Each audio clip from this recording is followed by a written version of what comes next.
Welcome, everyone, and thank you for joining us today. We'll get started in just a few moments to allow a few attendees to log on. In the meantime, on the screen, you can see there's a few housekeeping items. This webinar is being recorded and will be made available afterwards. Closed captioning is available in your settings. To minimize distractions, all microphones are muted and cameras are off. We'll hold a Q&A session after the presentation. Please submit your questions at any time using the Q&A function. Thank you.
Now we can get started. Hello, everyone, and welcome to this month's SB 1383 chat with CalRecycle. Today, we're focusing on sustainable funding and support for food recovery organizations and services. My name is Michelle Chavez Peralta, and I'll be your facilitator for today's chat. I'm an environmental scientist and a subject matter expert on edible food recovery in CalRecycle's local assistance and market development branch. This session was organized by Diana Suarez Arguelles, who will be supporting in the background. Also assisting is Darren Sparker and Mallory Burden providing technical support. Zach Smith will be moderating the Q&A. Alexis Arends, Julia Garcia, Danielle Osborne, Kyle Pogue, and Marissa Cotto will be answering questions. Presenters' introductions will be done by the local assistant representative Morgan Steinke, Karina Goodwill, Harnik Samurai, Adeline Gonzalez, and Brent Schubert. I'll now pass it on to our local assistance and market development branch chief, Marshall Graham, for announcements. Ooh, wonderful. Thank you so much, Michelle, and welcome everybody. And maybe most importantly, thank you for participating and making these engagements so incredibly relevant and an effective means to facilitate SB 1383 program implementation and compliance. I was thinking a little bit about this topic for today's chat and reflecting upon the initial implementation of the SB 1383 edible food recovery requirements about 3 years ago.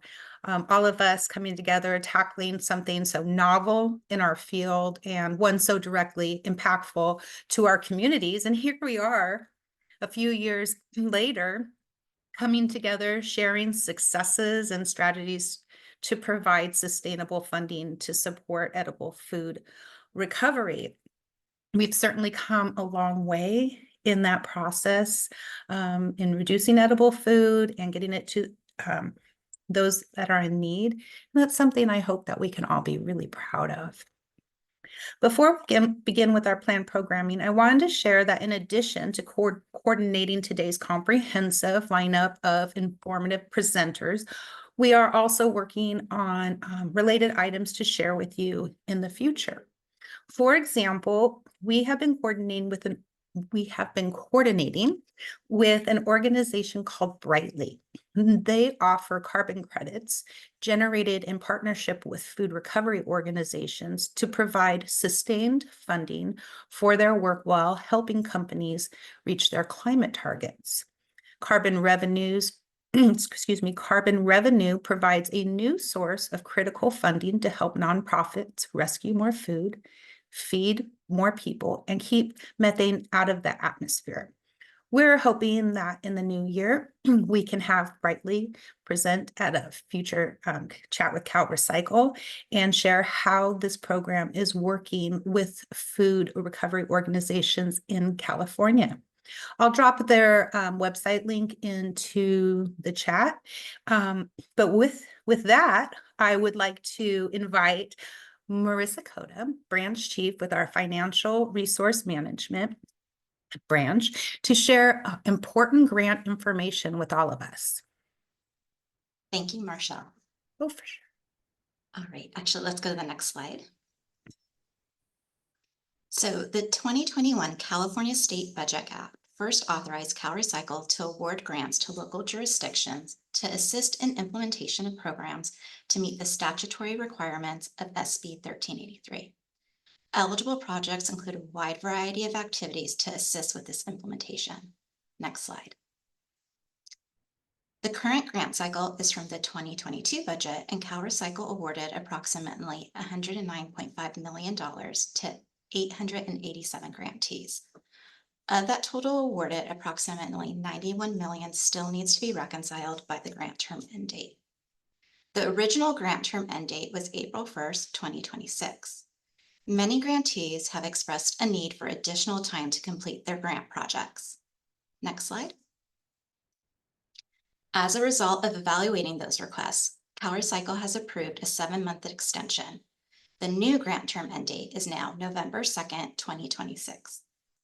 The email notification went out to all grantees on the 11th of this month. Grantees do not need to take any action to receive this extension. However, if grant requirements are met prior to the new grant term end date, grantees may submit a final report and final reconciliation of funds prior to this new date. The final report template is now available in the grant management system, and you may contact your grant manager with any questions regarding the closeout process. Next slide. Here you can see an updated milestones table. To align with the extension, we've added an additional reporting period. And now I'll give a friendly reminder to our grantees that the next progress report is due October 1st. The report should cover progress and delays. We love to hear how you're spending your money, but we also need to know if you're not progressing with your project in a timely manner, or if you didn't use any funds during that reporting period. We'd like a detailed explanation in that progress report. In addition, we encourage all grantees to reconcile their funds with each progress report to demonstrate their progress with implementation, especially those with noted violations. As a reminder, per SB 1383, in order for a jurisdiction with noted violations to be issued a corrective action plan, extenuating circumstances and substantial effort must be met. So we're looking forward to seeing that progress with implementation in next month's reports. And that's it for me. Thanks. Thank you, Marshall and Marissa, for the announcements. Before we continue, let's review a few logistic items about the Q&A process. For this webinar, we'll be using the Q&A function. If you have a question, please type it into the Q&A pane. While the chat function is available for sharing resources with other participants, we will not be monitoring the chat for questions. Please make sure to use the Q&A pane for that. If you don't see the Q&A pane, please ensure that you have the latest version of Zoom installed. Our team will be monitoring and reviewing questions submitted via the Q&A panel throughout the webinar. The Q&A session will take place after all the presenters have concluded. After your question is addressed during the live Q&A, you may unmute yourself and ask a follow-up question if needed, or simply thank the panelists who addressed your question. In doing so, please state your name and affiliation. If you're unable to unmute yourself or access the Q&A pane, feel free to email your questions to slcp.organics@calrecycle.ca.gov using the subject line SB 1383 chat with CalRecycle. If we don't get to your question during the session, A land representative will follow up with you after the webinar. Next slide, please. The first three presenters will showcase how jurisdictions have successfully used their grant funding to support food recovery organizations and services. With the additional 6 months to use the local assistance grant, this will provide ideas for how to use your jurisdiction grant funding. Next slide, please. Then we'll have our 20-minute presenters focus on their funding, sources, and programs that jurisdictions have developed to support food recovery organizations and service. Now, Diana will introduce our first presenter.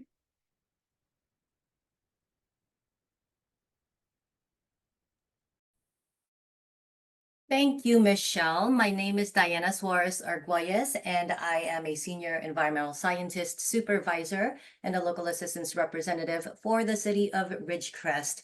It is my pleasure to introduce our next speaker, Heather Spurlock, who serves as the community development manager for the city of Ridgecrest, where she oversees the planning, building, and code enforcement departments. Heather.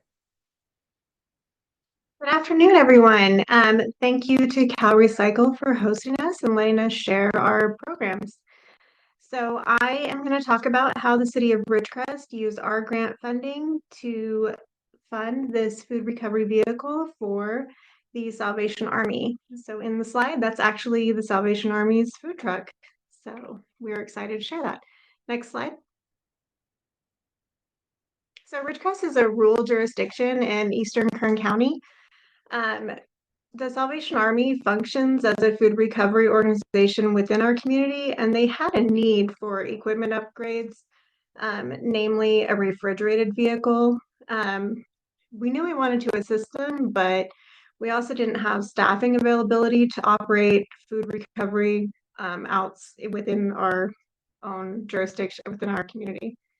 So what we did is we worked with Salvation Army so we could partner with them and get them the equipment they needed to continue those services. Salvation Army went out and looked at the cost of the vehicle. We included in our grant that estimated cost, and we received authorization from our council when we submitted for the grant. So how we worked it out was Salvation Army actually purchased the vehicle, and then the city reimbursed them, and then we did all of the reporting back to CalRecycle. Next slide, please. So how do we give away grant funds? So first thing we did, obviously, was work with our grant manager at CalRecycle to make sure that we were going to meet the needs of the grant and that it was still within the scope. Our city attorneys did draft our agreement with Salvation Army, and they included the things from the grant as far as that Salvation Army was going to be our food recovery facility, and that they were going to sign agreements with the generators. And then obviously there was additional requirements just for insurance and indemnification of the city. Once we had prepped our agreement, we were able to share that with Salvation Army and with their attorneys. And then we got all of that approval through Salvation Army, and they were able to purchase their vehicle. Next slide. So that's it. This is my contact information. If anybody has any questions or you want to see examples of the contract that we did implement so that you might be able to use that in your jurisdictions, you can reach out and let me know. Thank you, Heather. Thank you. Hello, my name is Karina Goodell, and I'm an environmental scientist in the local assistant market development branch. I'm excited to introduce Debbie Espinoza, who is the president and CEO of Find Food Bank, the Feeding America regional food bank that serves the Palm Springs, Coachella Valley, southeastern desert region of California. Serving in the nonprofit sector for over 30 years at the local, regional, national, and international levels, her experiences include the strategic programs and operations consultant for the Global Food Banking Network for the National Food Banking Networks of Honduras, Nicaragua, and El Salvador, and special assistant to CEO of Fair Trade USA. Currently, Debbie serves on the National Advisory Council for Feeding America, the Nonprofit Leadership Alliance Board of Directors, and is a member of the Riverside County Emergency Food and Shelter Board. She has her BA in Comparative Religion and Sociology with a minor in Human Service from Rockhurst University, a master's in Community and Economic Development from Penn State, and is a certified nonprofit professional. Thank you so much, Karina. I appreciate the introduction. Hello, everybody. It's very nice to be able to be here with everyone. Thank you so much, CalRecycle, for allowing us to present and represent the Coachella Valley Desert region of the state of California. I'm very happy to speak not just on behalf of my food bank, but on the partnering cities that we have here in our area. As many of you know, we're the desert region of California, and so we're kind of an island within ourselves. We've had a great relationship with many of our jurisdictions for many, many years, especially when it comes to food insecurity. And when the CalRecycle program was launched with SB 1383, we had already been in communications with the cities in order to prep up for the new requirements that would be happening. But what a lot of people don't realize is I think that we already have food recovery efforts that were going on in the desert region, because we are what's considered a food desert out here when it comes to the amount of people that we have to serve that are food insecure versus what are resources that are available to the food bank. So our relationships with the grocery stores, our relationships with the restaurants were already there. However, with CalRecycle SB 1383 coming in and jurisdictions having the requirements now to be able to participate in this and bolster programs in order to make sure that we can maximize food recovery, instead of the cities creating all new systematic approaches, what Find Food Bank did was we approached them, and because of the relationships that we had already, and we said, hey, look, we have the ability to help you be successful with regards to CalRecycle and SB 1383. Let us show you our system that we are running, and then let us tell you how you can help us too as well, be able to close this loop, be participants in ending food insecurity in our valley, and being able to really be able to participate in that kind of circularity of recovering food and combining a symbiotic relationship between the nonprofit space and the cities and government to take care of our community together. You don't need to reinvent the wheel, but what we can do is if you can help us be able to make our systems even more effective than what they already are by supporting us, by utilizing grant monies to be able to help us with our operations, then we can have a sustainable win-win for many, many years. And so that is what they've done. The majority of the cities partner with Find Food Bank and put another overlay into the system that we had already. And one of the nice things that came out of this was that they, one, recognized the amount of work that it took in order to be able to rescue 4.3 million pounds of food from our grocery stores in 12 months. Obviously not anything compared to what you're going to see up in the San Francisco Bay Area or LA regions or even San Diego, but for our area, 4.3 million off of grocery stores in 12 months is huge. We were able to launch our Mobile Connect we were able to launch our Mobile Connect platform in order to be able to handle our tier 2 restaurants. And so Find Food Bank acts as the hub of managing the technology. We work with the tier 2 restaurants, and through that hub, we connect it to volunteers who use and donate their personal vehicles to be able to move food from the restaurants to the clients if they're not clients themselves. And so that was actually one of the great things that came out of the investments from the SB 1383 grants, was to help us get that set up. If you go to the next slide, please. One of the things that, or sorry, not one of the things, but many of the things that we do, because we already had relationships with the grocery stores, is when we work with the cities, we actually take care of all of these items for the cities that are boxed in yellow. So we do the contract management with the establishments, we do the food rescue managements, we do all of the logistics, transportations, but we also do risk management too as well, because of our systems that are equivalent to any kind of for-profit systems when it comes to inventory management. We can do food safety recalls for anything that was donated to the food bank that has gone out to the communities. We do food distribution, site coordination, volunteer program management, and we train the restaurants and the grocery stores on how they can donate better. And again, this is all in partnership with the cities that we are in contract with. We have signed MOUs with them in order to be able to make sure that we're taking care of this, that we're reporting to them the numbers that they need in order to be able to meet CalRecycle requirements.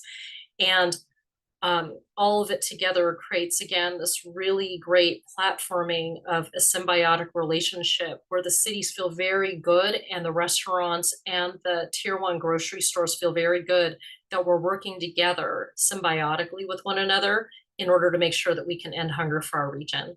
If you go to the next slide, you can see here what, just kind of a sample. The MOU, of course, is longer, but we've done MOUs with the cities. We are working with them for, some of them 2-year periods of time, 1-year periods of time. They have found cost effectiveness and efficiencies by doing it this way because they didn't have to reinvent the wheel. There's risk management that's in place. Fine Food Bank is a food recovery expert, and we're audited by multiple parties, including Feeding America, USDA, AIB, county health departments to meet the food standards. We've got the food safety net systems already in place that they can partner in with and now become part of the food safety net systems, which is, what they found the most efficient way to do it. And we have long-term established and maintained strong relationships now between cities, nonprofits, our clients, and our tier 1 and tier 2 generators, so that everybody is playing in this space together in a manner that really is about taking care of the community. Thank you.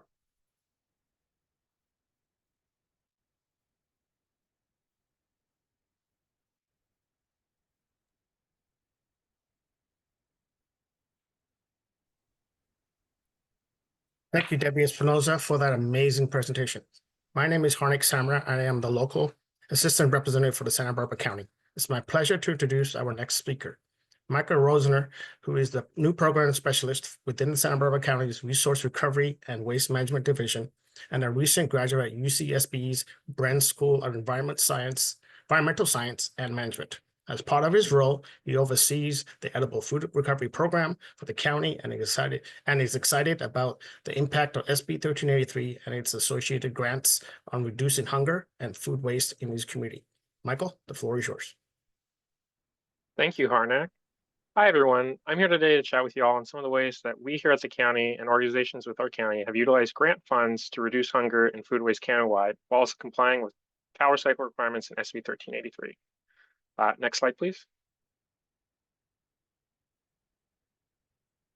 So we approached the utilization of CalRecycle's SB 1383 local assistance grant funds as a way to meet unmet needs.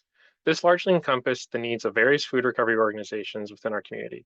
In meeting these needs, local assistance grant funds awarded were used to purchase standard food recovery items such as ice chests, kitchen tools, and preparation materials, but were also used to purchase large pieces of machinery such as motorized pallet jacks, freezers, and the Eagle Lift. Next slide. CalRecycle's grant provisions required us at the county to own the equipment purchased during the grant period. As these tools only benefit the FROs if they can be kept indefinitely, we developed a novel lease agreement that let us own the equipment during the grant period, but place responsibility in the hands of the lessee during the term.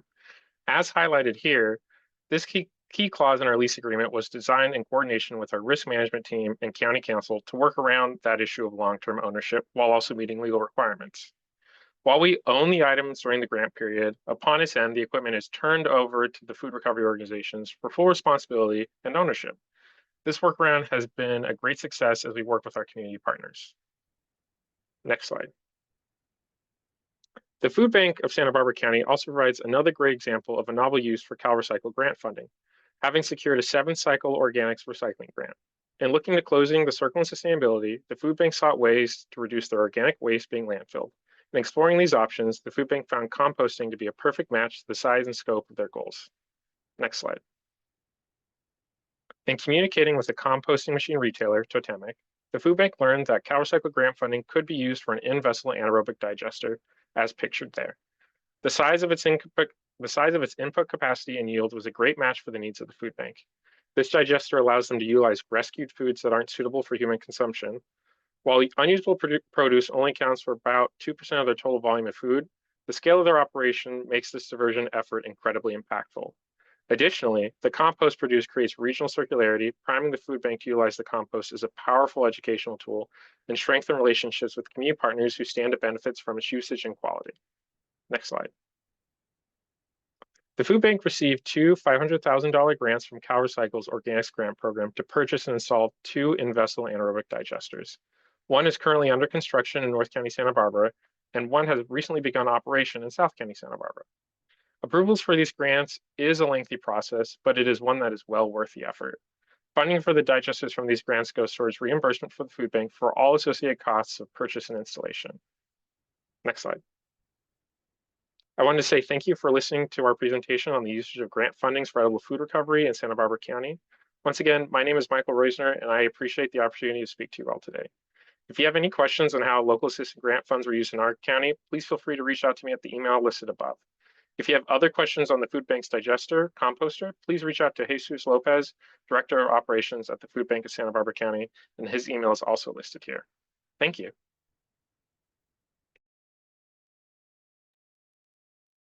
Thank you, Michael, for that presentation. My name is Zach Smith, and I'm the Local Assistance Representative for Sacramento County.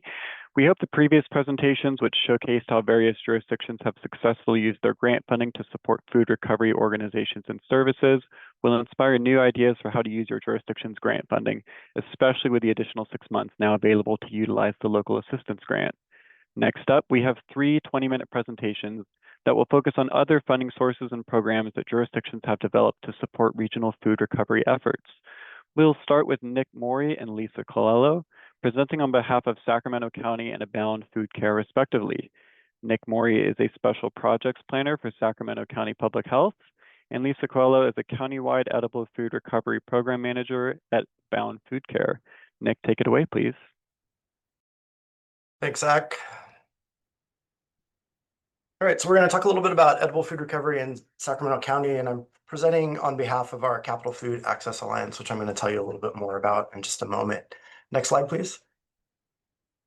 There's our contact information if you need to get in touch with either Lisa or myself after today. Next slide.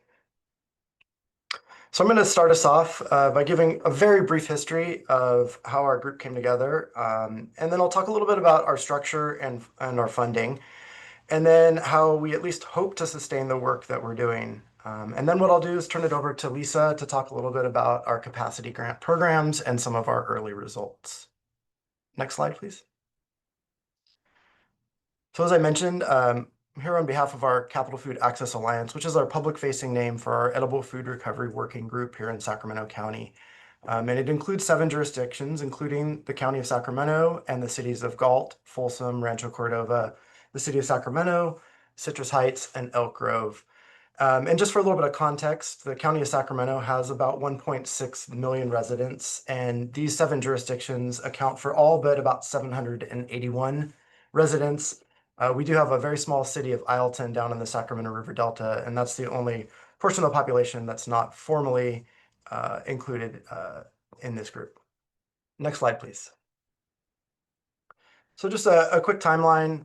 You all know about 1383, but our Edible Food Recovery Working Group was first formed back in 2021. And full disclosure, that's long before Sacramento County Public Health became involved. As you might recall, back in 2020, 2021, there was a small public health event taking place across the world that we were heavily involved in. So this was not really on our radar. A lot of the heavy lifting early on really came down to our Department of Waste Management and Recycling, really formulating the structure for this group and putting a lot of the early documents together to get this work going. We became formally involved in 2023 and became the project lead, which included fiscal and contracting responsibilities.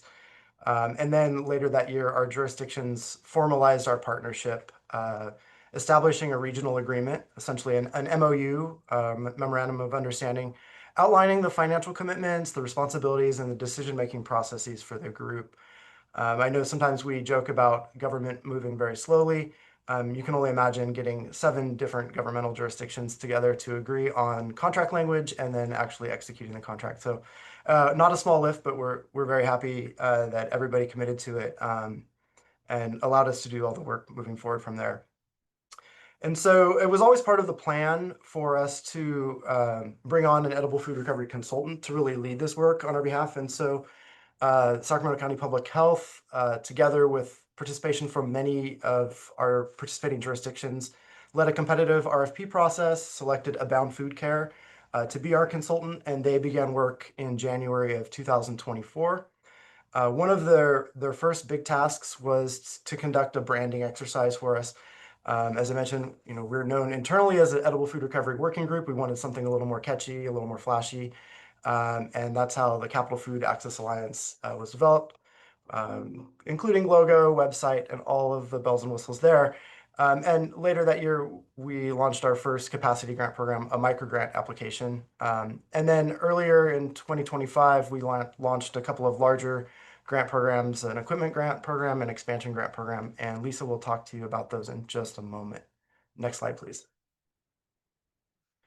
So just a little more context on our jurisdictions, and I know this isn't unique to us here in Sacramento County, but we have a pretty wide range in terms of size and really demographics as well. But if you just look at the size of our jurisdictions, anywhere from the city of Galt, which is in the southern portion of our county, a population of fewer than 26,000 people, 2% of our county's population, all the way up to the unincorporated Sacramento County of almost 600,000 residents.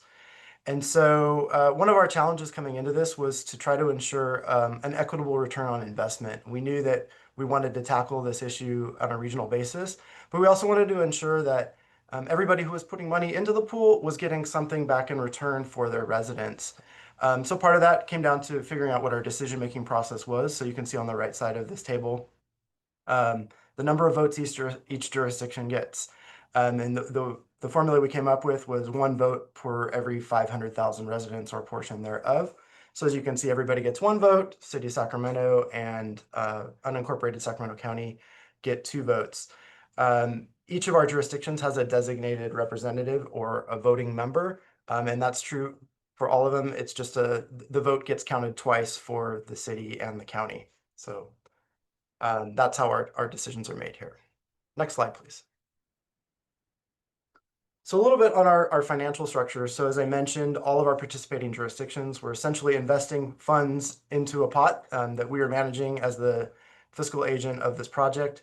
And that amount varied by population size and the number of generators in that jurisdiction. So that ranged anywhere from about $51,000 to over $1.2 million, depending on jurisdiction. And that's for the initial 2-year investment for this project. So it totaled nearly $3.5 million. And that was intended to fund fiscal years 23-24 and 24-25. You'll note we're now a few months into fiscal year 25-26. We are actually still funding the work with that initial investment. It went a little bit further than we first thought. A few reasons for that. One, we really didn't get started in earnest until about halfway through that first fiscal year. And so it took a little bit longer to get things rolling.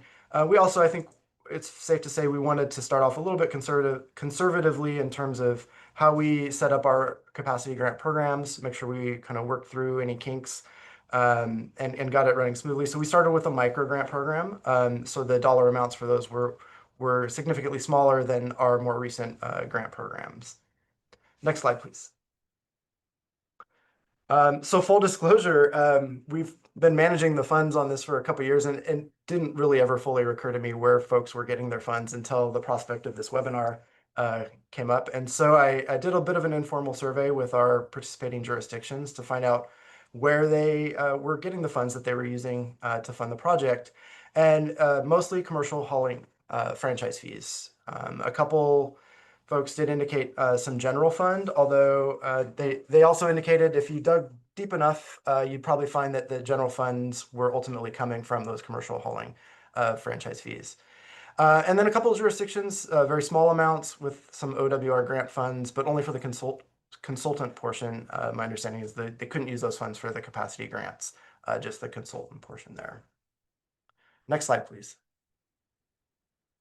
And so then the question comes is, how do we sustain this work? And I think early on we had some conversations, and when we first brought Abound on, one of the first things they said to us was, well, how will we know when we've succeeded here? And they said, I think ultimately it would be that we're no longer needed to be involved here. the work is done. And we'd love to all say it's done, we finished, but I think consensus across all of our jurisdictions is the work has been great. We love the progress we've seen so far, but we're not done yet. And so this at the staffing level, I think everybody involved is pretty much in agreement that they would certainly support additional investments from the jurisdictions. But as many of us know, the staff who are involved with boots on the ground are not necessarily the ones that get to make those final decisions. And so that's really where we are right now, I think, is at a point where we need to be able to demonstrate project success to justify further investment. So we're working on some tools there, report toolkits that all of our jurisdictions can take back to their decision makers to make the case for additional investment and continue the work. And so if in fact we do get to that point, most of our jurisdictions have indicated they would seek to use commercial hauling fees to fund that as well. So now I'm going to turn it over to Lisa to talk a little bit about some of our capacity grant programs. Thanks, Nick. I'm Lisa Coelho from Abound Food Care. Go to the next slide, Darren, when you're ready. So as Nick mentioned, our public-facing name is Capital Food Access Alliance, and that is the branding we released a series of 3 grant programs under over the last about year and a half. In total, to date, we've awarded about $2.2 million to 29 different nonprofit organizations across 44 approved grant applications in the Sacramento County region. 25% of that funding went to smaller grants that were capped at $25,000, and 75% of the funding went to larger grants. So I'll give you a few more details on the next slide, Darren. So in our fiscal year 24 and 25 grant programs, our group spent a lot of time setting intentions and goals of what the working group really wanted to achieve. We have a really unique collaboration in this group where we include solid waste representatives, public health representatives, environmental health representatives, and other stakeholders from the cities to all lend their expertise. And so we were really able to collaborate and combine on our intentions of course, complying with 1383, but really thinking about food access and public health as well. So these are the goals we set for the grant programs, and it includes to increase the capacity of local organizations and businesses to recover and distribute edible food. We really wanted to think about the throughput and not just getting food in the door to the nonprofits. We want to collect data on the impact of the funds awarded, both with increasing the amount of food safely recovered and distributed, and then collect data on the trends related to food waste and food recovery. We hear a lot of anecdotal stories about donation dumping, and back in 2024, we really wanted to start measuring it. We also wanted to put a strong emphasis on food safety in the recovery and distribution network. We know there's a lot of good intentions and a lot of changing regulations and best practices. So we spent a lot of time working with EMD and the food recovery orgs to ensure them and their volunteers had the proper food safety support. And then, of course, improving our ability to respond and comply with 1383, and really enabling the businesses to have a place to donate the maximum amount of food that would otherwise be disposed. So in 2024, we released our first program, the micro grant program, and awarded a total of $345,000 in change to 20 different food recovery organizations. Then in 2025, we released 2 programs, the first being equipment grants, which were a more streamlined version of the micro grant program focused on the equipment. And a total of 12 organizations were awarded over $160,000. And then finally, our largest program to date was the expansion progress grants, which awarded a total of $1.6 million to 12 expansion grants, which actually included 19 recovery organizations. We initially had 18 in the pool, and they formed many organic and planned collaborations throughout their application process and combined a few down into 12 applications. Next slide, Darren. Thank you. So we took a look at purchasing hundreds and hundreds of items throughout this program, but the top 5 funded purchases that floated to the top were food safety equipment, including gloves, containers, bags, boxes, and thermometers. Cold storage, of course, the obvious, refrigerators and freezers. Carts, we had a lot of requests for push carts and hand trucks to reduce the strain on the volunteer workforce. A lot of storage requests like shelving units and even tables. And then, of course, as always, vehicles, including box trucks, refrigerated vans, and refrigerated food trucks. Next slide, please, Darren. So I'm going to go through each of the programs a little bit, talk about the differences. So our first grant program was the micro grants. This was a $5,000 to $25,000 grant application that would serve a 6-month grant term. We really wanted to focus on having low barriers and an accessible application so that we could process this, work with them quickly, and start distributing funds to organizations to get them support as soon as possible. By low barrier, we mean we really tried to streamline the application process, include just a few questions, had an online portal, and offered as much assistance as possible. This included even sitting on Zoom while applicants filled out reports and had questions at times. We even conducted site visits, some before and some during the grant term, and had an opportunity to learn that there are many organizations that have never ever applied for a grant because they really felt intimidated. So they would have a Zoom call with us and say, I want to do this, but I'm uncertain. I don't know how to do this. I don't know how to write. I don't know how to fill out a budget table. Can you sit with me? Is there someone that can help me? Who else can I talk to? Are there other recovery organizations that have done this I can talk to? And so we started making a lot of connections, and that was one of the most beautiful first light bulb moments, is seeing organizations, finish an application for the first time and their faces light up, and then getting to explain to them that they've been awarded the funds and get to implement their program. And of course, they're welcome to use anything they put together in this application for other grant programs or funding sources. Through this program, similar, you'll see kind of the top purchases here of the shelves, racks, storage bins. Just in the first program, we sponsored 32 food safety certification classes and certificates, 22 freezers, learned a lot about nestable pallets and how to make efficient use of space, fridges, carts, and a lot of scales to provide the data for the grant reporting. Next slide, please, Darren.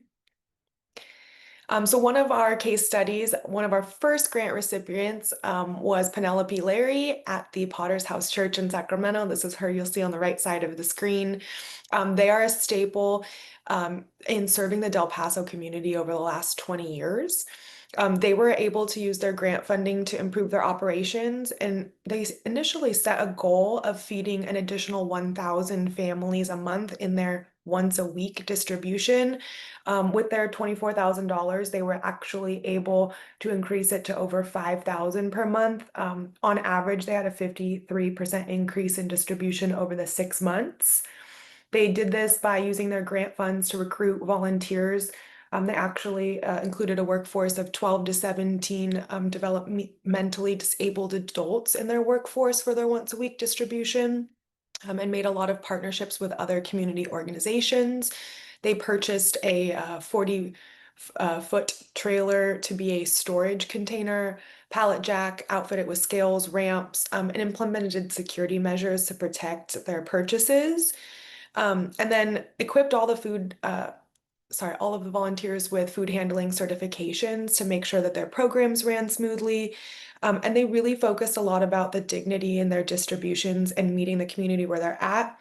Over just the 6 months, they were able to distribute 282,000 pounds of recovered food to the community, and they tracked 1,500 pounds of food waste to help support collecting data on donation dumping and further kind of refining, putting some metrics to throughput.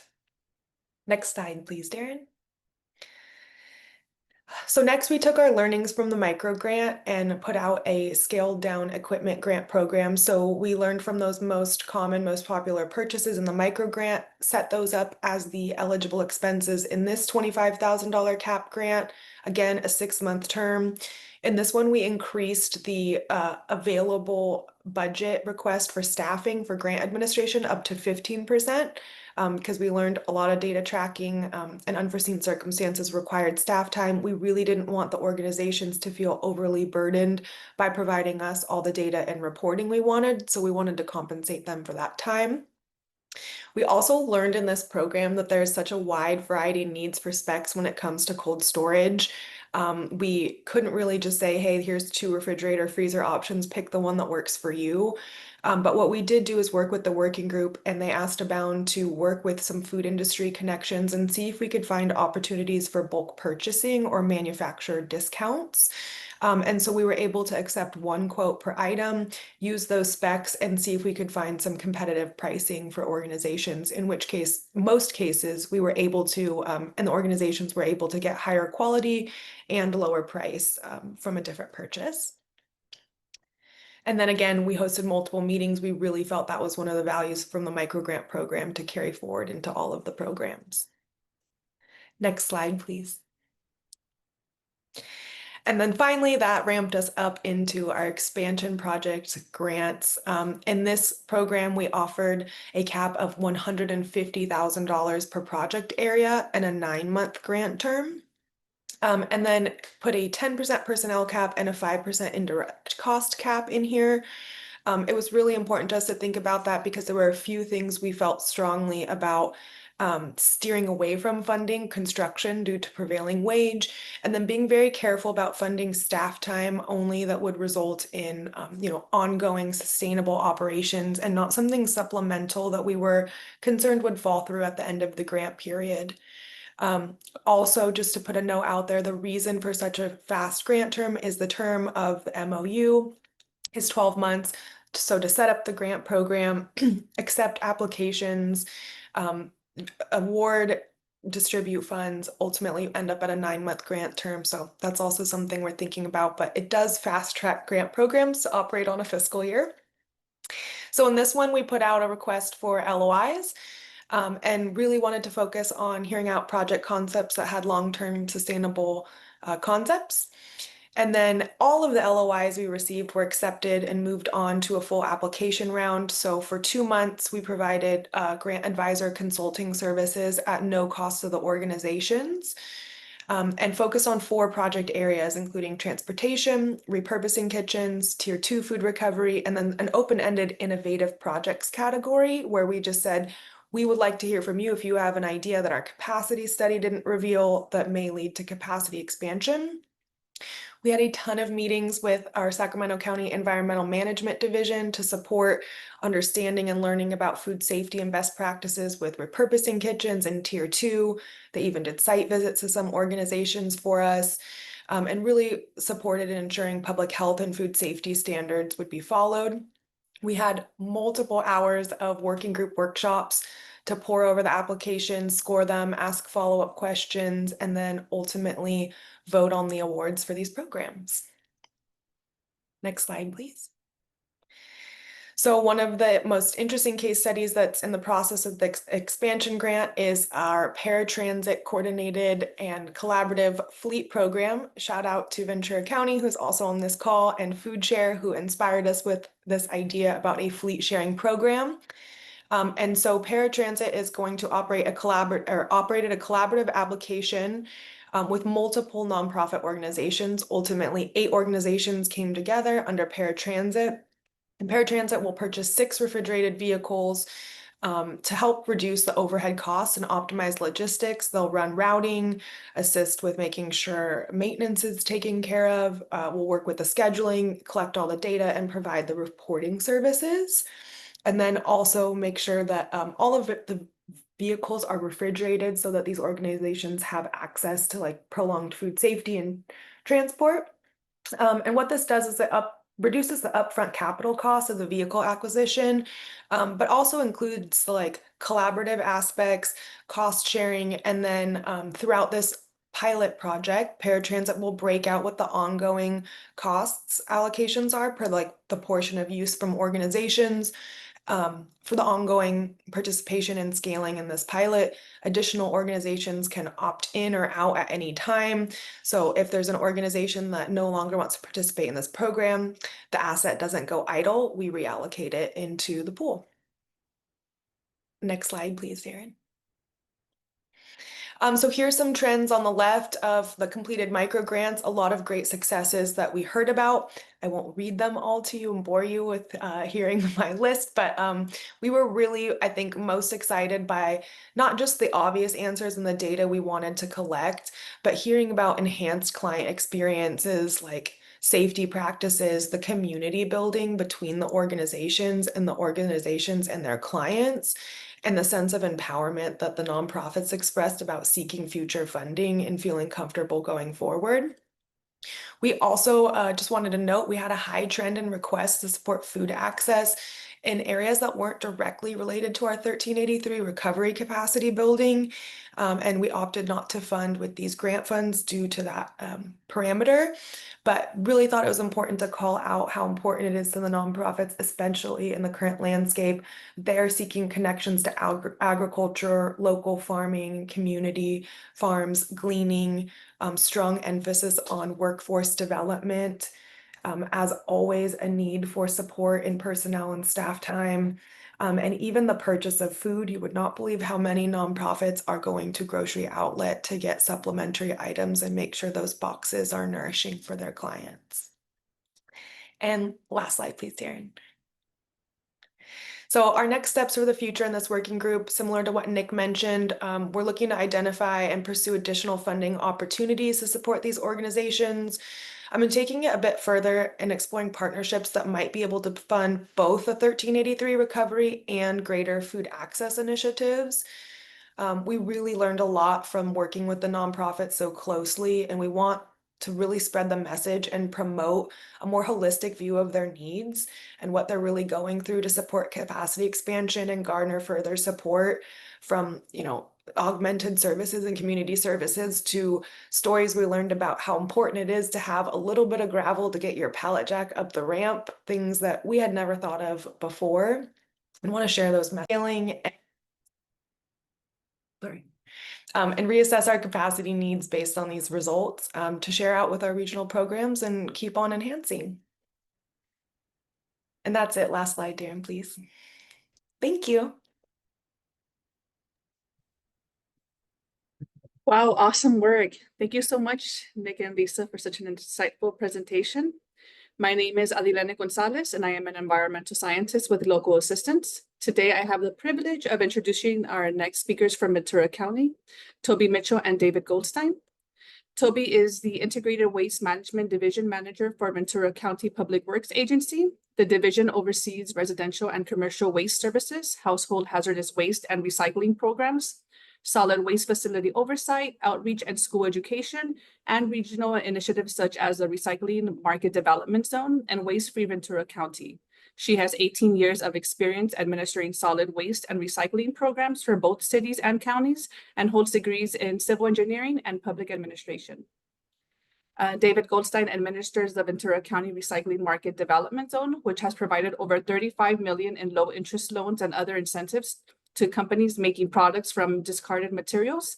He also writes a newspaper column appearing regularly in local newspapers and on MSN and Yahoo News. David is chairman of the California Mattress Recycling Council Advisory Committee, treasurer of the California Association of Recycling Market Development Zones, and was previously on the board of directors of Habitat for Humanity of Ventura County. He has a master's degree in public administration from Cal State University Northridge and is a Lean Six Sigma process improvement green belt. So welcome. Well, good afternoon. Thank you so much, Adeline. And first, I want to thank Marshall and Diana and the whole CalRecycle team for inviting us to speak today. We really appreciate these chats that bring us all together as jurisdictions so we can learn from each other. David and I have been working together for several years, and we're very excited to share with you what we've been doing in Ventura County. So we'll go ahead and share about how we are funding our regional program and how we're funding individual efforts at the food recovery organizations to recover more food. Next slide.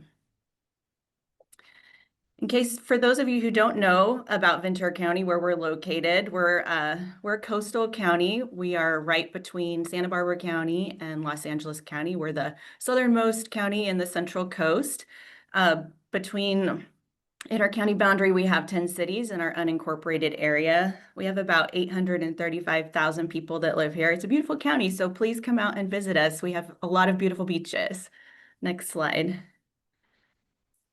Back when SB 1383 was passed, probably like your jurisdiction, we were all trying to grapple with this new edible food recovery component because, for me, I work in a public works agency, and probably a lot of you on the call are involved in like the solid waste side of things. And just having these new edible food recovery requirements was different and a challenge. So we were very interested in figuring out how can we do this in a way that doesn't inhibit the work that's already going on in our county with food recovery, that contributes to it in a meaningful way. So we reached out to our regional food bank, Food Share, and they have been operating in Ventura County for years. They're a wonderful organization. They have a huge, robust network of food pantries. And we kind of pitched them the idea of, how can you help us with this? And they were very, very interested in collaborating with us, but they said, we really can't take this on full time. This is really not our area of expertise, administering SB 1383. So we got together with the cities and decided that we should work together as a team. We all have our own individual solid waste programs. We all have, different haulers and franchise agreements and programs and everything. But we really thought that we could build economies of scale with this program and complying together. So we decided to do an RFP, the County of Ventura, back in 2023. And Abound Food Care, who you just heard from, was selected through a competitive RFP process. And what I'll just say for Abound Food Care, what I really love about their organization is that they are essentially a bridge between the solid waste world and the food recovery world. Because like I said, we're public works people. We work with solid waste and recycling. We didn't speak the language of food recovery at that time. And so bringing them on to support us in this way was just so meaningful. And I think that it really helped build trust with the food recovery organizations. So we signed our contract with them in December of 2023. And they began work in 2024, and they have been so effective in helping us get into compliance with SB 1383. They have done hundreds of business visits on our behalf. They are the main point of contact, collaborating with the FROs on our behalf. We have our monthly working group meetings with all 10 cities and led by Abound Food Care. And it's just such a great collaboration of all of us together, working with a shared goal, a shared mission. Our group is called Waste Free Ventura County. We have a website, a beautiful website here. I showed a screenshot of that. We have outreach and education materials that are all consistent that we share through with all of our tier 1 and tier 2 generators. And what we're really focused right now on is building capacity in our county. We were one of the jurisdictions that had to submit an implementation schedule to CalRecycle last year because we do have a capacity gap. But I think that there's a lot of really interesting ways to help support the FROs so that we can actually close that gap. And David's going to talk a little bit more about that at the second half of our presentation. Next slide, please. When we were looking at funding this type of an effort, we looked at 3 different options. We looked at possibly requiring all the jurisdictions who wanted to participate to individually contribute, either based on population or solid waste that was generated within the jurisdiction. We looked at possibly going in together on a grant. We were kind of off timing wise to be able to apply for the SB 1383 local assistance grant together. And then we also looked at funding this just through the county. And what we landed on was just using county funds. If you could go to the next slide. We collect a fee on a quarterly basis called the CWIMP fee. And this was something that was established back in 1997. It's 5 cents a ton on every single ton of waste that's disposed at in-county facilities. So we collect this from all in-county generated solid waste as well as out-of-county waste that comes into Ventura County facilities. And we've used that for various things in the past, for RDRS reporting, group hazardous waste projects and programs. We use it to fund our recycling market development zone.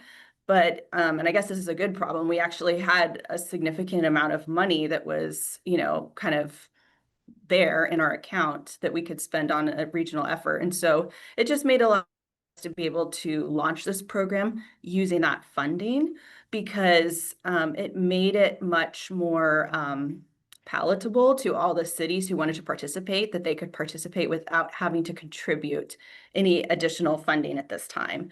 So the funding was coming from their jurisdictions, but it was already being done. So there wasn't any new funding that had to be established.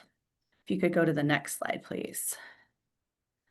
So what we really found was that the benefit is essentially, it's equity amongst all the cities in the county. It's based on the solid waste disposal. So, it's basically how much they're generating is how much they're contributing to this program.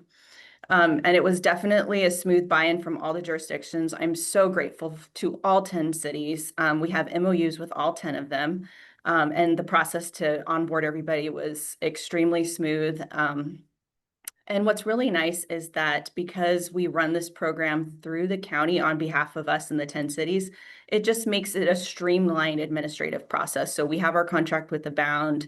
We're the ones that are, kind of doing the invoicing and everything, and it takes all of that burden off of the cities. So we really appreciate that. And then, this is a stable funding source for us. It's in place by the county ordinance. It's dedicated for regional use only. It can't be used for other purposes. So, it's here to stay to help us. And at this point, we're very excited that we are in the process. We have a recruitment out for a full-time edible food recovery staff person who's going to be coming on board and helping with this regional program and helping it grow and supporting the work that Abound Food Care has been doing. We're so happy that we've reached that point. And I think it's just a testament to, the strong level of collaboration between the 10 cities, Food Share, our food bank partner, as well as Abound Food Care. This program has just been a delight to work with. We had our first Food Recovery Summit last October. We had over 100 people come from all different jurisdictions, representation from the FROs. We had people from different areas of agriculture and food services. And it was such a great opportunity to bring everybody together to really figure out, okay, where do we go from here? What are the next steps?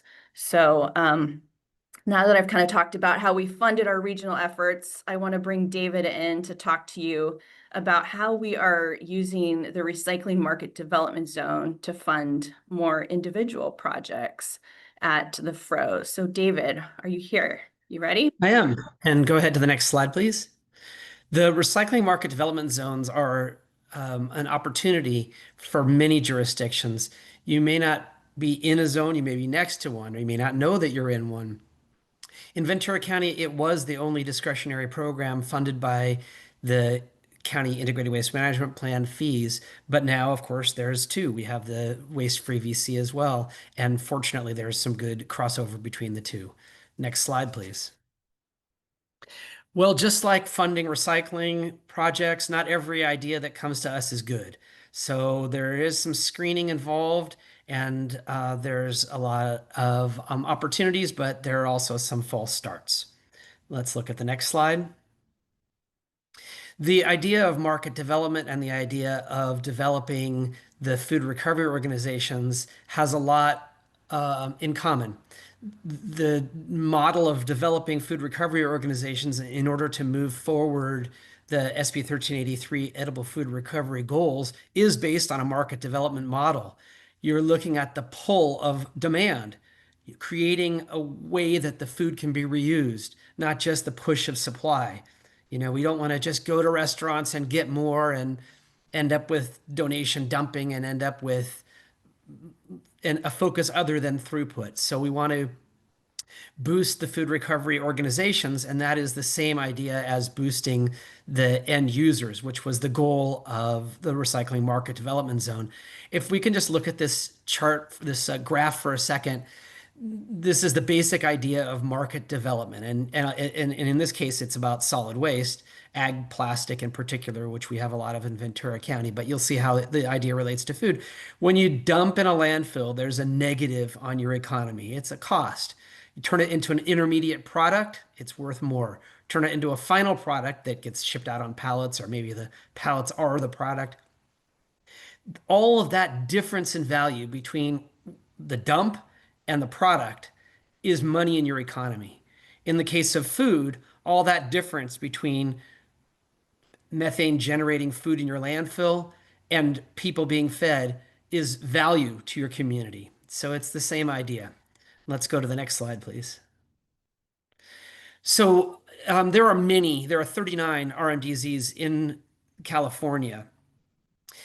Your RMDZs each have a zone administrator. These dots aren't limited to just the space of the dot. There's some that include more than one county, for example, but you get an idea here of whether you might be in one or near one. And the person who is the zone administrator can help you with your food recovery effort.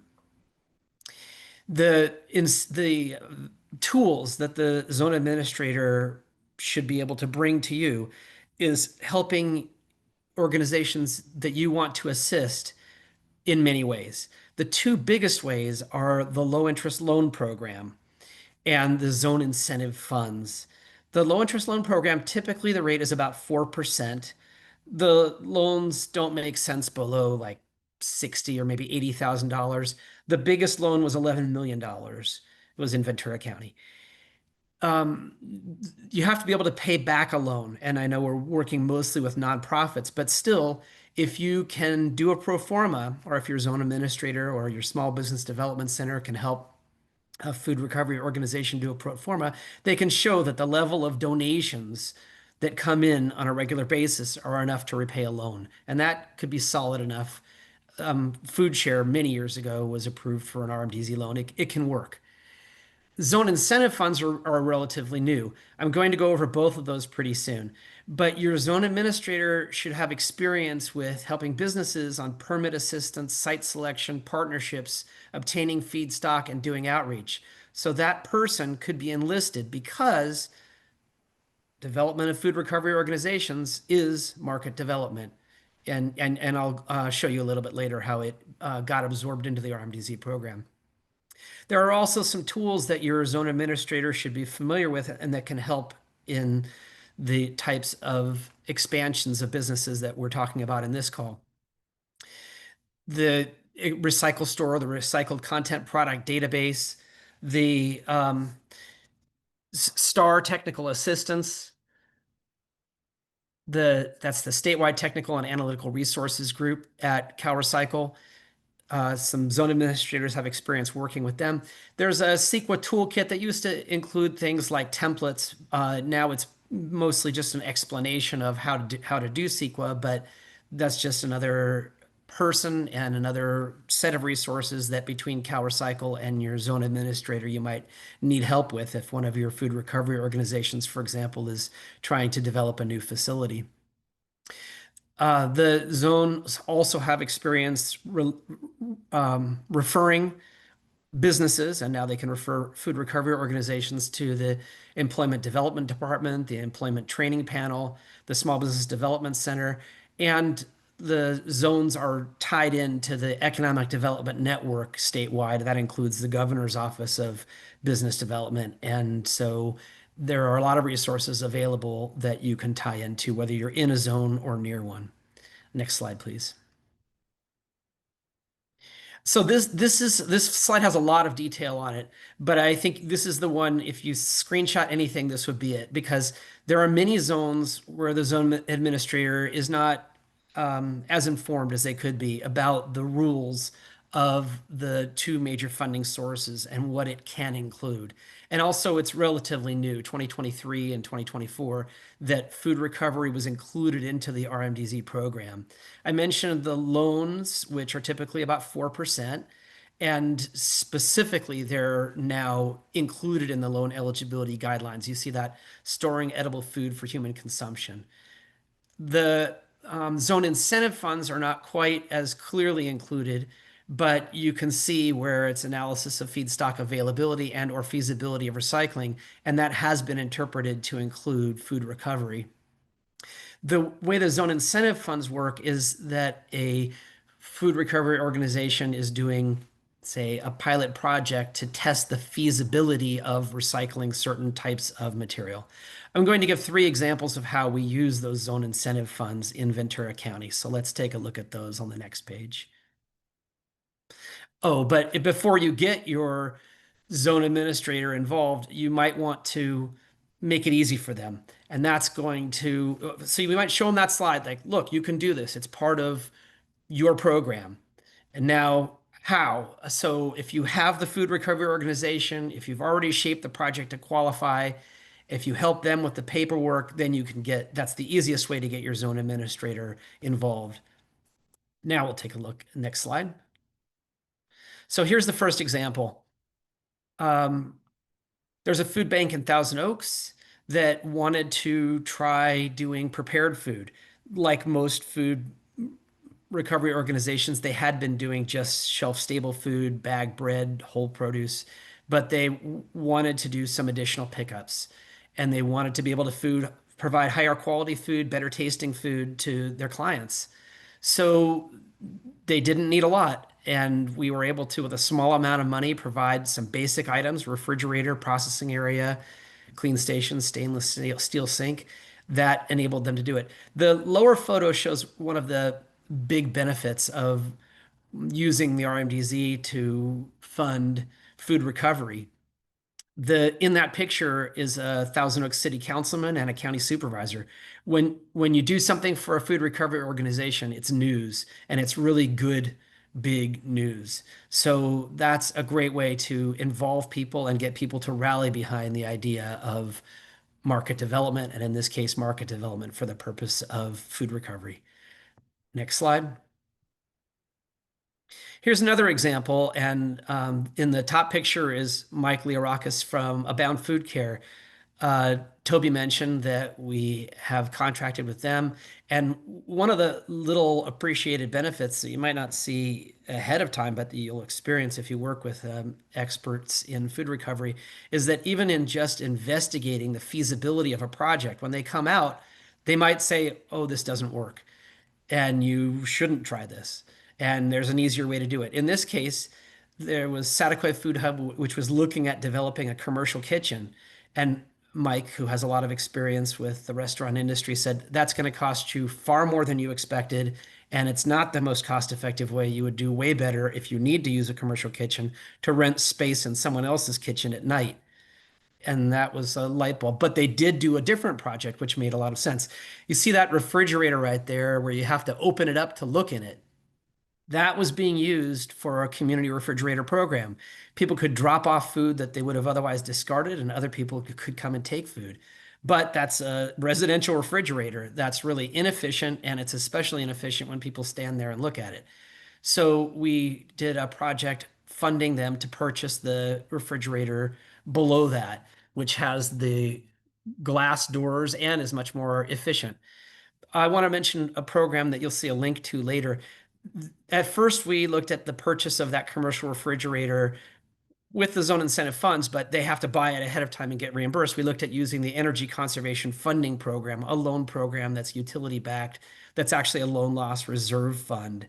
And you can pay it back with the savings you're going to get from your more efficient equipment. As it turned out, you can see that the refrigerator they wanted to buy was on a tremendous sale. They had to get it in time, so they just bought it without that program, but I still include a link to that program at the end of the presentation. Let's look at the final example here. This is a little different. This isn't food recovered for feeding hungry people in a food recovery organization. In fact, it's alcohol. But nevertheless, it is food recovery, and it's a commercial product. There is a business called Ventura Spirits, and they make a variety of alcoholic beverages. They had a tasting room. They were using strawberries for strawberry brandy, and this Zone Incentive Fund project got them to try strawberries from packing house waste, which gave them the volume they needed and certainly at the price they needed, so they could commercialize that product. And it went from being a little specialty item in their tasting room to being a commercially available product now that's canned or bottled. So that's the third example. And let's go down to the last one. We do have some upcoming challenges. When we had the Edible Food Recovery Summit that Toby mentioned, the food recovery organizations said, great that you want us to expand, but you realize, of course, if we take more material, we're going to have higher disposal costs. What can you do to help us? That is a challenge we're going to have to address, and I was glad to hear about the option of on-site anaerobic digestion, although that's quite expensive. So we'll be looking at that. Another challenge is that the food recovery organizations right now are handling a lot of canned food, which is high in sodium. Targeting prepared food means more expensive collection and storage. A lot of the food that isn't being recovered right now that we want to get recovered is better used as ingredients, like a crate of celery, a crate of onions. And then also, if we want to fund a solution for these things, the challenge will be that we need to have some process for it. We'll need a countywide selection process. So one potential solution is a commercial kitchen. And fortunately, FoodShare is working on development of that. They might be able to take the big crates of celeries or onions as an ingredient, buy meat and make soup and flash freeze it and distribute it flash frozen bags of that along with the other food that they distribute, both directly to hungry people and also through their food recovery network of organizations. Of course, the big money, the way that a food recovery organization could really pay for a RMDZ loan that funds that or some other source of funding would be medically tailored meals. So let's take a look at the links now in the last slide.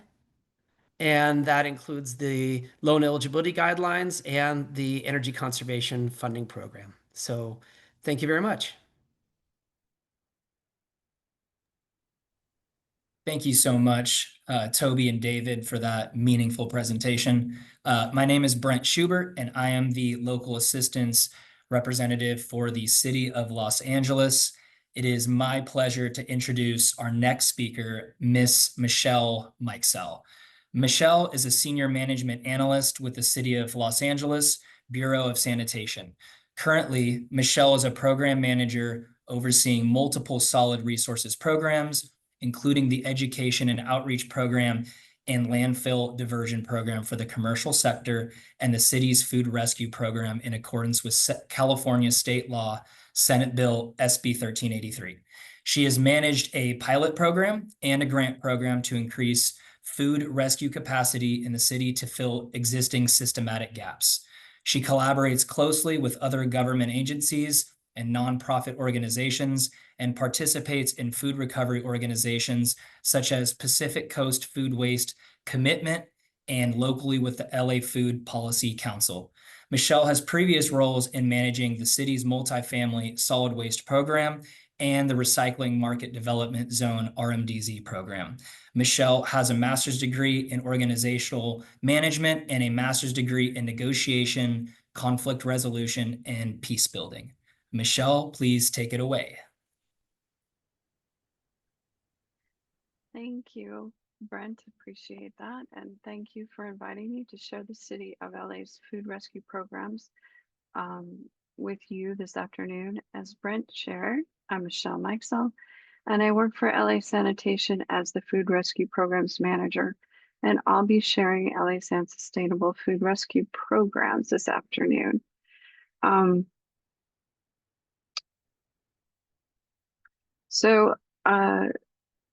First, this is sort of my mapping of how this presentation will go.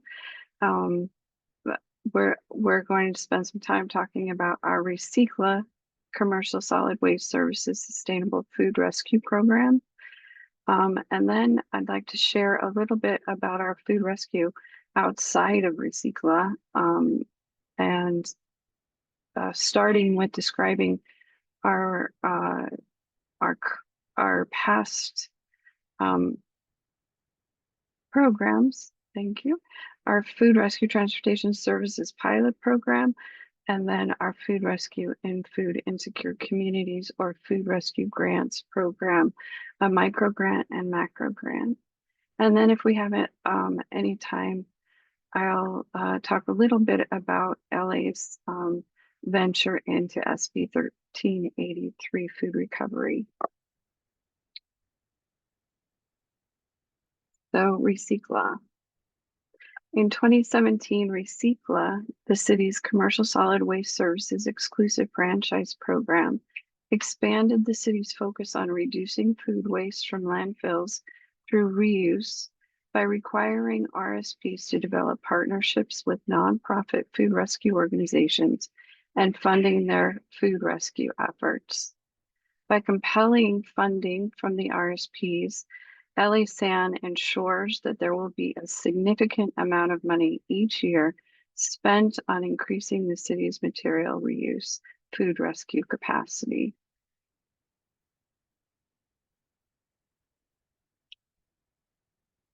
And the Recycla franchise agreement in Article 5, diversion and outreach. This is where all of our food rescue funding magic happens. So in section 5.7, the utilization and funding of rescue organizations says that the RSPs, Recycla service providers, must invest in reuse organizations. They must fund through direct funding and in-kind services.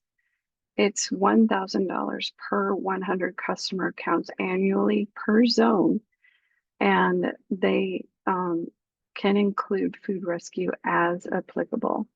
And then in our section 5.8, cooperation with food rescue, the highest and best use of food is to feed people, and the contractor cannot impede the implementation or expansion of food rescue organizations. The contractor will partner with a food rescue organization or community-based organization for the redistribution of edible food before the bin. The RSP will provide collection services for foods that are safe for human consumption and offered to all customers in coordination with the city-directed food rescue program. And the tonnage estimates are must be reported to or included in the contractor's monthly reporting, as well as it's not necessarily in the contract, but we do ask the Recycla service providers to include proof of funding in the monthly reporting as well. So what our responsibility is as LA Sanitation is to provide oversight and approvals to the recycling, the RSP's programs by vetting the nonprofit to ensure that they are a 501c3 in good standing, approve the RSP's funding plans annually, and approve the RSP memorandum of understanding with our partner food rescue organization, provide oversight for the RSP outreach and education materials and quarterly newsletters, as well as the translations of the materials. And then the amount funded per RSP per city zone can vary between approximately $24,000 per year for smaller RSPs, with the smallest zones to over $200,000 per year for large RSPs with multiple zones. So we generally have funding between 24,000 to, we generally have funding between 650,000 to $700,000 annually for the food rescue program. So this is what it looks like from the beginning of our program in January 2018, when Recycla really got started and we started keeping records, through July 2025. Our total food rescued is about 49,000 tons or 97.3 million pounds. Our total funding for food rescue is $4.5 million. The number of meals we've rescued from the landfill is $81.1 million, and a total funding for material reuse food rescue of $5.3 million. And some of the programs that the RSPs are funding are programs like education and outreach, where the RSP will pay $400 a month for a maximum annual total of $4,800 as one of their funding sources. And that would include training and outreach to a new business. It does not include administrative duties, however. Sponsorship, the RSPs will pay up to $5,000 maximum for one annual event gala sponsorship. And many of the nonprofits actually receive sponsorship money. Carrot membership, RSPs will pay a fixed amount of $3,000 per annual membership to the food recovery app Carrot. And that allows them a deeper dive into their data. So do deeper data research. They can provide a cash donation to support their partner. They also have the ability to commitment of $24,000 through in-kind services for 1.5 yard organic bin serviced once a week, and financial support to assist their food service programs and rebuild their outdated kitchen to make it more user-friendly for the volunteers and those in need. So just some of the ways in which the RSPs are actually funding donations and in-kind service. Originally, the funding was purchasing, refrigerated box trucks and items that were a little more sexy. But as the years have gone by, this is the funding that they are doing now actually is more helpful in capacity building. So, but it and so I'm going to move into our Food Rescue Transportation Services pilot program. It started in June 2022 through June 2023. And I'm excited to share the program with you.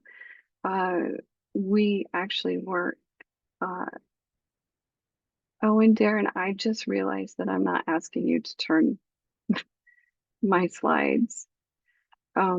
If you want to turn to slide 9, that would be helpful.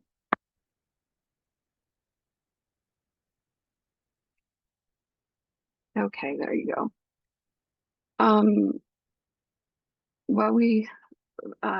So we were asked to create a pilot program, and what we found most prevalent and needed most assistance was transportation, especially amongst small nonprofit organizations who can't afford a delivery vehicle and rely on volunteers to pick up and deliver donations.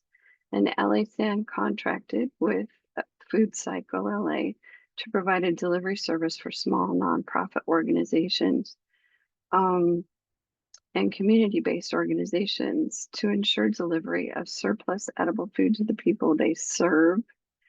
The food rescue, what we learned was that food rescue happens 24/7 and deliveries happen late at night and all weekends. So the original contract included one delivery van, one box truck, and it was quickly realized that the box truck wasn't really needed and the delivery vehicles were more suited to the pickup and drop off areas of the donors.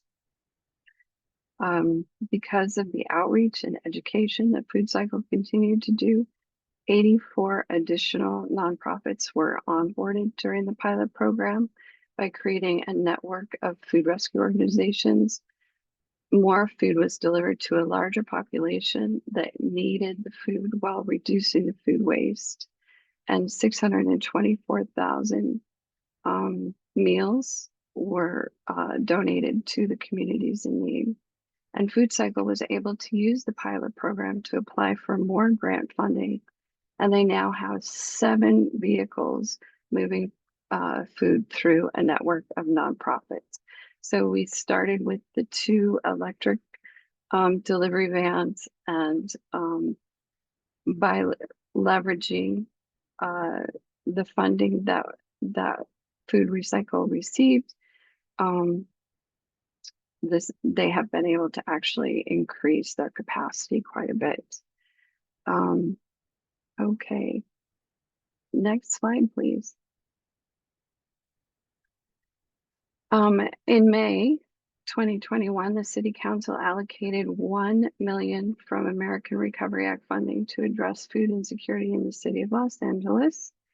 LA SAN, in partnership with nonprofit advocacy partners, LA Food Policy Council and Community Health Council, also known as Rising Communities, designed and directed tiered funding opportunities that include the Food Rescue Microgrants to assist small food rescue organizations to increase their food rescue capacity by purchasing equipment and material goods, and larger macro grants to provide opportunities to collaboratively design and implement larger dynamic infrastructure programs to increase the food rescue capacity of the city.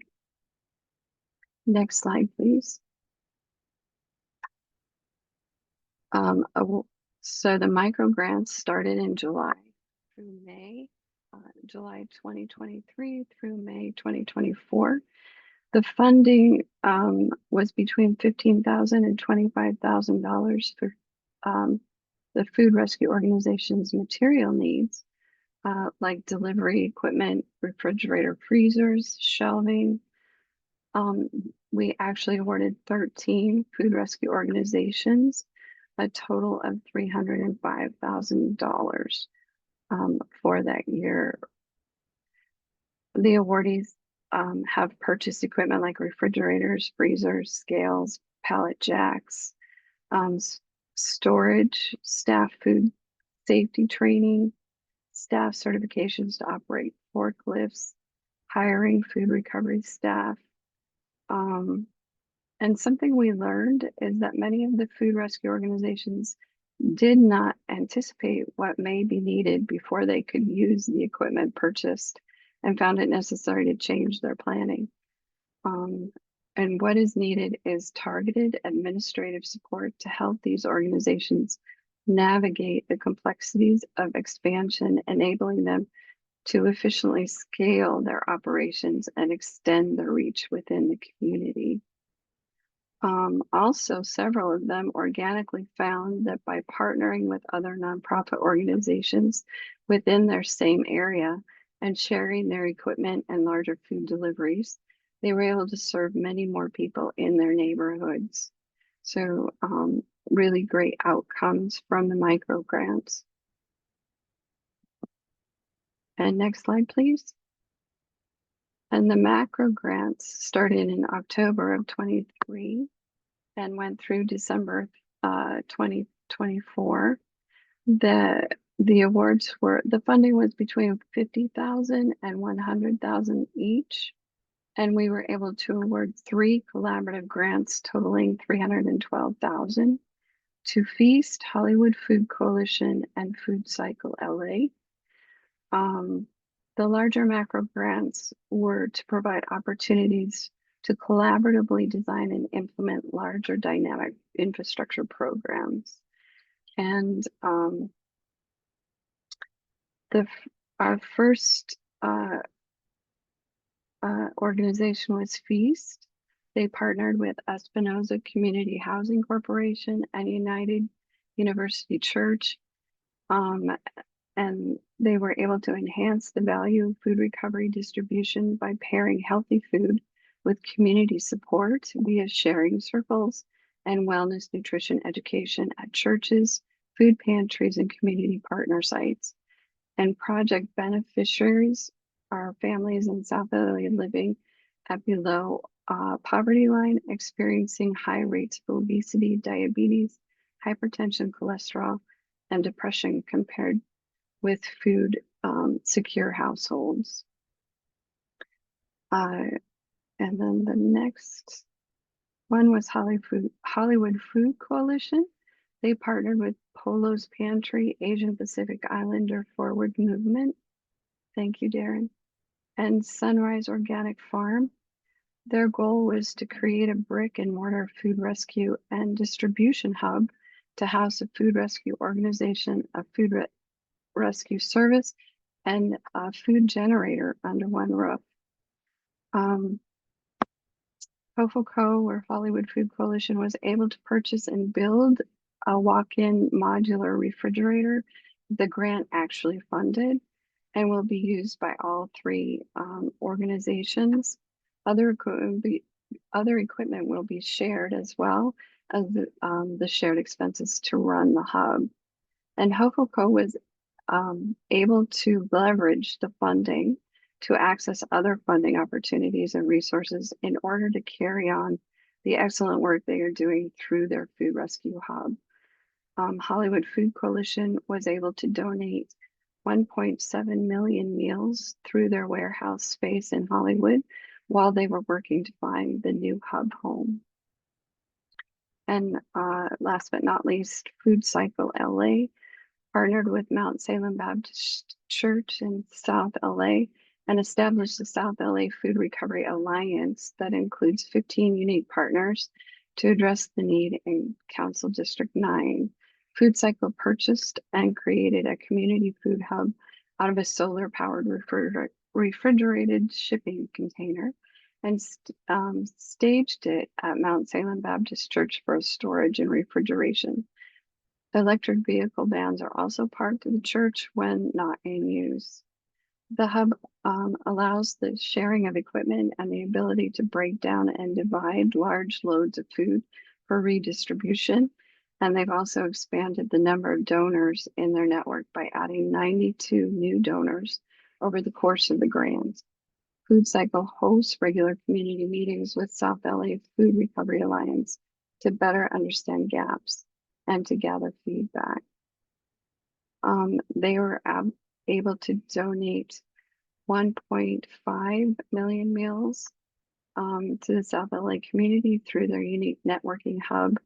And they also were able to leverage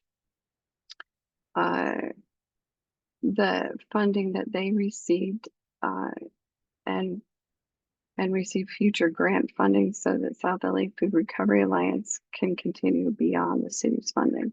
So they found a way to leverage the macro grant funding in order to gain more resources for the funding. So really stable. The Food Cycle LA and Hollywood Food Coalition have really found a way to be able to increase what they're receiving in funding. And that is the end of my presentation. I believe these three programs have been an example of how collaboration can create sustainable change. And I hope that a takeaway from this presentation is that by creating collaborative funding opportunities for the food rescue organizations, we will get closer to closing the infrastructure gaps in the food rescue system. And I might have rushed through that. Hopefully that'll give us a little bit more time for Q&A. So thank you very much for your attention. Thank you, Michelle, for your great presentation. Well, let's give a virtual round of applause for all our presenters. I want to extend a huge thank you to all our presenters. We're so grateful that you can come share your programs, and thank you for your participation. Before we open up the floor to questions, here is a reminder of some respectful expectations in this space during our discussion time. This includes being open to sharing new perspective, being mindful of waiting to ask questions, and speaking respectfully. Next slide, please. Before we continue our Q&A, let's review a few logistic items about the Q&A process again. For this webinar, we'll be using the Q&A function. If you have a question, please type it into the Q&A pane. While the chat function is available for sharing resources with other participants, we will not be monitoring the chat for questions. Please make sure to use the Q&A pane for that. If you don't see the Q&A pane, please ensure that you have the latest version of Zoom installed. Our team will be filtering through your questions, and after your question is addressed during the live Q&A, you may unmute yourself and ask follow-up questions if needed, or simply thank the panelists who addressed your questions. If doing so, please state your name and affiliation. If you're unable to unmute yourself or access the Q&A pane, feel free to email your questions to the slcp.organics@calrecycle.ca.gov using the subject line SB 1383 chat with CalRecycle. If we don't get to your questions during this session, a land representative will follow up with you after the webinar. Now I'll pass the floor to Zach to begin our Q&A session. Thank you so much, Michelle. All right, we are going to kick it off with a question from Christian Sales for Heather Spurlock. The question was, for OWR4, CalRecycle said the jurisdiction must own any vehicles purchased with grant funds. Does Ridgecrest own the vehicles used by Salvation Army?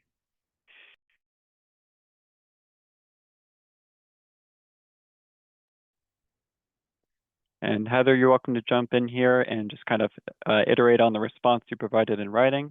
And if any other panelists have contributions they want to make, you're welcome to jump in here too. Hi. Yeah. So the city of Ridgecrest does not own that food recovery vehicle. And that was the purpose of the agreement with the Salvation Army.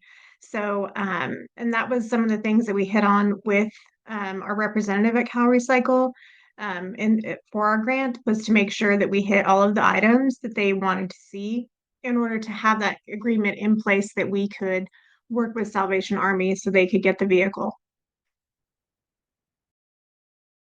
And I just wanted to jump in and confirm that if a jurisdiction is not going to own the vehicle, then they are required to have a contract in place with that other party, and the services must support 1383 implementation. And that contract must follow the jurisdiction's contracting requirements.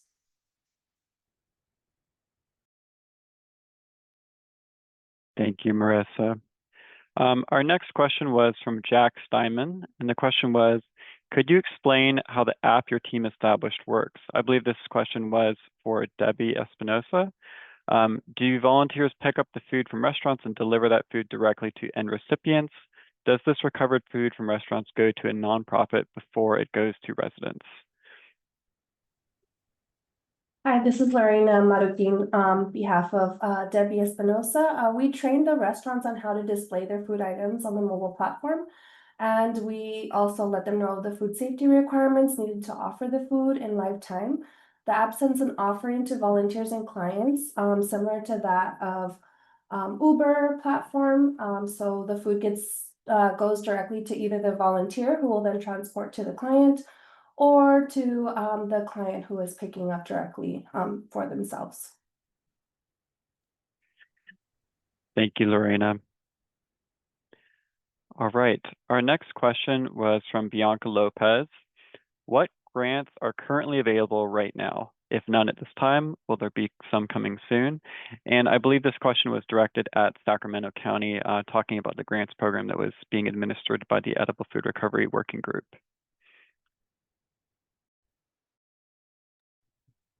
Our grant application period in the CFAA grants in Sacramento County is currently closed, but we are hopeful that more could be coming soon. We will definitely keep everyone posted. We're still working on those next steps. Thank you, Lisa. All right, our next question is for Michelle Mikesell. This is from Jack Steinman, and the question is, does your team have any concern that recycled food recovery funding could be deemed unlawful, like road impact fees have been. I hear that fear brought up often when folks talk about cities/counties getting involved in generating funds for food recovery. So Michelle, you're welcome to jump in here. And if any other panelists want to chime in afterwards, you're welcome to as well. Yeah, this is a really good question, and I don't have an answer for it, Jack. I would need to go back and ask the director of the Recycler program. I've not been in a conversation or have had a conversation where the funding has been questioned. So yeah, I'm gonna have to get your contact information and get back to you. Thank you, Michelle. And we can follow up on our end as needed too. And we'll make sure that that gets answered. Thank you. Okay, our next question here for another one from Debbie, which I believe Lorena was answering. This question is from Ann Zald, and it is the app something that could be used in other locations?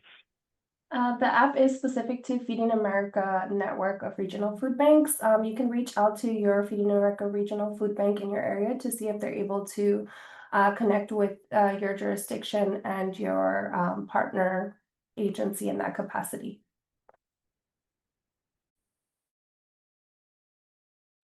Thank you.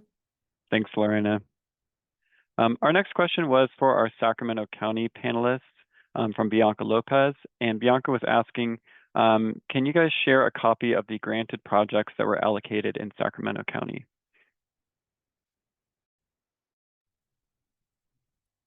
Yes, we are working on a higher level summary report right now, Bianca. And then we have a number of projects that are still in the contracting and fund distribution phase. But as they work through those official executions, we're planning on posting that on our website, capfoodaccess.org, for those that are interested, or you can reach out to me. We're happy to share more information. And Bianca, I see your hand up here. If you're able to unmute yourself, you're welcome to jump in here. Yeah, hi, sorry. Just a clarification. It wasn't for Sacramento or San Diego. Sorry, I'm not sure. Thank you, Lisa, for answering the question, though. It's for Stanislaus County. I'm wondering if CalRecycle can share the projects that have been recently funded through this this funding for anybody who's applied for them and received them in Stanislaus County.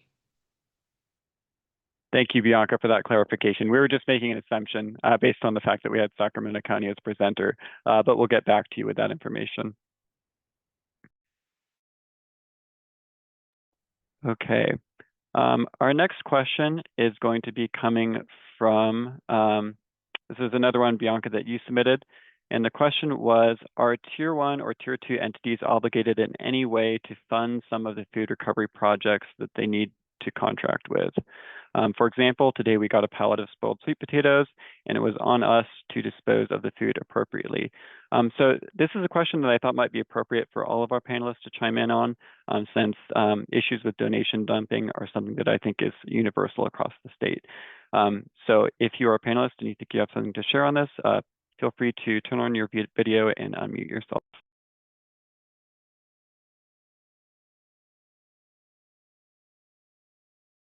I can try and help with this. It's Monica White with Edgar and Associates, and I get the wonderful job of supporting Lisa in Ventura and Sacramento County under Abound. This is a really interesting question. There is no prohibition on that type of arrangement being made through the contract with Tier 1 and Tier 2 generators and their nonprofits. So that is something that a nonprofit would have to write in and then create contract mechanisms to sort of recoup that donation dumping payment. It's super interesting. I haven't heard of anything like that happening before. Typically, we're working on mechanisms to educate generators on what is allowable and not allowable, but it's certainly something that we could see float into contracts in the future. So it's a great idea.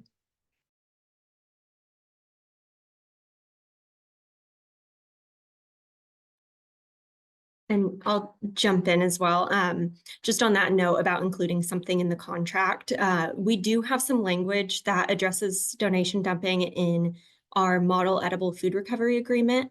And I have linked a link to the automatic download for that document in response to that question, which you can see in the answered Q&A.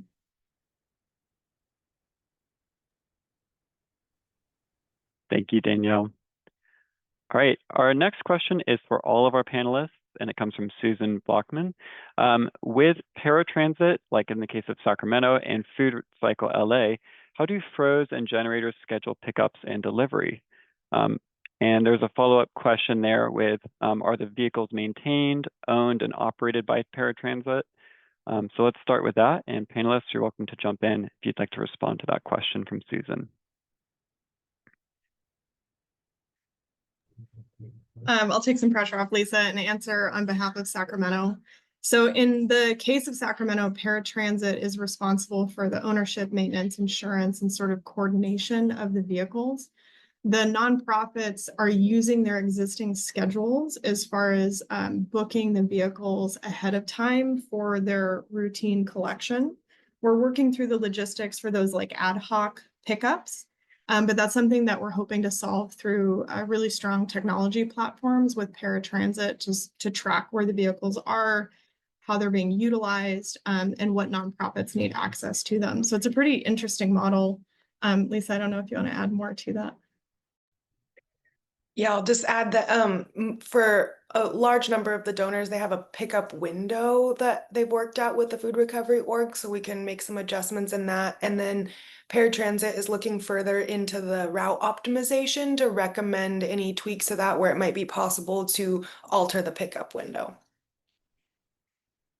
And shout out, I forgot I wrote this, but shout out to Brian Fisher, who I believe is on this call, and Toby Mitchell in Ventura County. They have a very well-developed fleet program, and we're very gracious in teaching us a ton of insights from their program to lend to this model. So if you're interested in that model, I'd highly recommend reaching out. Thanks, Lisa. And Lisa, I know you mentioned also that the vehicles are owned and maintained by paratransit and then operated by Froze staff and volunteers. We had one more follow-up question, which was related to insurance, as in who pays for the insurance for the vehicles? Is it paratransit? So if you have anything you want to add on that. So yeah, in this case, paratransit is responsible for the insurance on the vehicles. So to add to that, they're also doing all of the driver training programs on the vehicles as a way to ensure that everybody operating the vehicle is safe to do so and has the adequate experience. And within that, I will add that there's a range of vehicle sizes that we are also looking at as part of that grant to sort of right size the equipment to the volunteers and to the pickups. But it's a pretty neat coordination and really interesting to see how paratransit is taking the lead to really use an existing model that they have and expand it within food recovery. Thanks, Monica. Our next question is for our government agency presenters. This is from Amanda Griffiths, and it is, has anyone funded Froze or Food Recovery Services staff time or insurance with grants that were offered, OWR or other? If so, how did you assure your agency's decision makers that the FRO/FRS could continue on without your funding for staff time? Again, this is for any of our government agency presenters.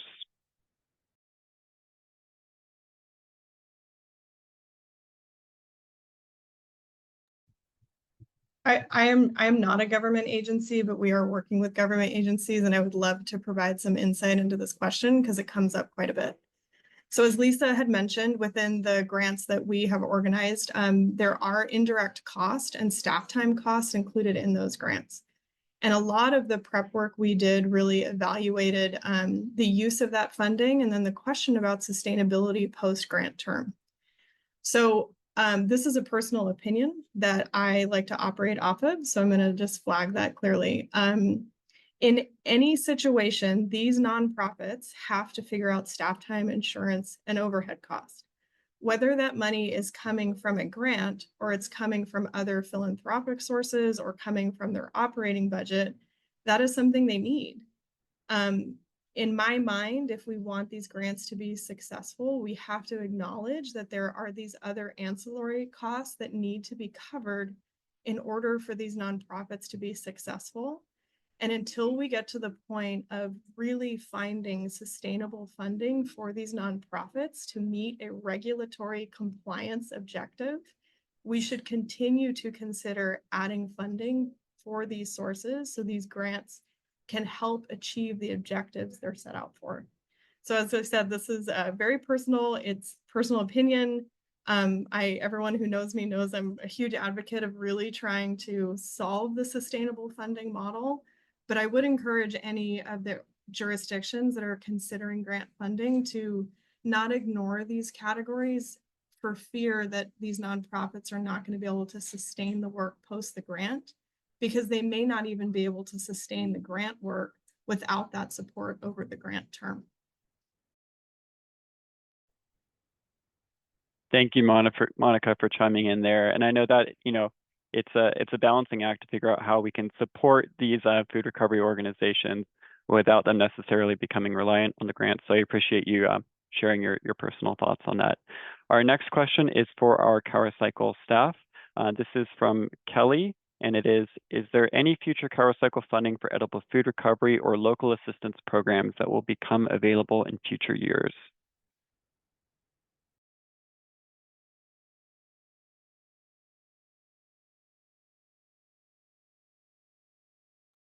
Sorry, this is for CalRecycle funding, right?